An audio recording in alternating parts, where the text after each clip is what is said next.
দিয়েছেন পবিত্র কোরআনুল কারীমের মধ্যে সূরা নূরের মধ্যে আল্লাহ রাব্বুল আলামিন বলে দিয়েছেন قال الله تعالى আল্লাহ রাব্বুল আলামিন বলেন কুল্লিল মুমিনিনা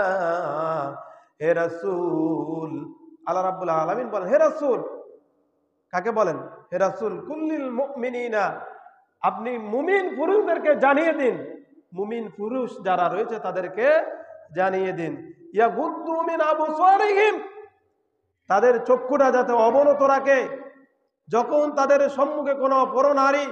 বেগানা নারী তাদের সম্মুখে পড়ে যাবে তাদের সামনে পড়ে যাবে তখন তাদের চক্ষুটাকে অবনত রাখে নিম্নগামী করে রাখে তাদের চক্ষুকে নিচের দিকে করে রাখে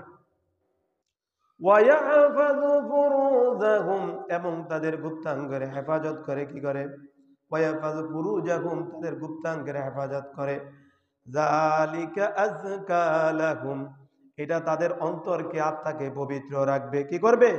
এটা তাদের আত্মাকে পুত পবিত্র করে দিবে তাদের অন্তরটাকে পরিষ্কার রাখবে এটা এই চক্ষুটা অবনীত করলে তাদের অন্তরটা তার আত্মাটাকে পবিত্র রাখার জন্য সহায়ক হয়ে যাবে সুবহানাল্লাহ বলুন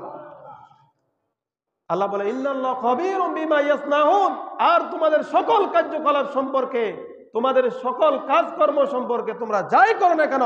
ইন্নাল্লাহ খাবীরুম বিমা ইয়াসনাউন আমি আল্লাহ রাব্বুল আলামিন অবগত রয়েছে সুবহানাল্লাহ আল্লাহ রাব্বুল আলামিন কি রয়েছেন অবগত রয়েছেন আল্লাহ রাব্বুল আলামিন আমাদের সকল কাজকর্ম সম্পর্কে জানেন কার কথা এটা আল্লাহ রাব্বুল আলামিনের কথা আল্লাহ রাব্বুল আলামিন কোরআনে বলে দিয়েছেন কুল্লিল মুমিনিনা ইয়াগুদ্দু মিন আবসারিহিম ওয়া ইয়াহফাযু ফুরুজাহুম যালিকা আযকা লাহুম ইন্নাল্লাহ খাবীরুম বিমা ইয়াসনাউন হে রাসূল আপনি মুমিন পুরুষদেরকে জানিয়ে দিন তারা যেন তাদের চক্ষুকে অবনীত রাখে চক্ষুকে নিম্নগামী করে যখন তাদের সম্মুখে কোনো বেগানা নারী পরনারী পড়ে যাবে তাদের সামনে উপস্থিত হয়ে যাবে তাদের চক্ষুটাকে নিচের দিকে নামায়া রাখে তাদের গুপ্তাঙ্গের হেফাজত করে আর এটা তার আত্মাটাকে পবিত্র রাখার জন্য সহায়ক হবে আর আল্লাহ রাব্বুল আলামিন বলে আমি তোমাদের সকল কাজকর্ম যা কিছু করো আমি সব কিছু সম্পর্কে অবগত রয়েছি জানি আমি এটার খবর রাখি সুবহানাল্লাহ বলুন